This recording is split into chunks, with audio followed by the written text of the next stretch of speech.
Nakakapag-stabilize ng blood sugar level. Nagpoprotekta laban sa pagtaas ng blood sugar.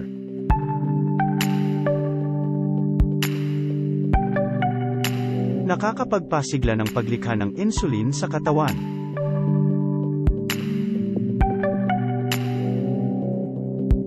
Nakakapag-normalize ng lahat ng metabolic processes.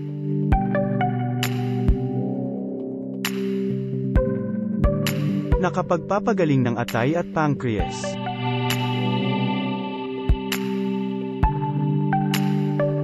Pang-iwas sa hypoglycemia.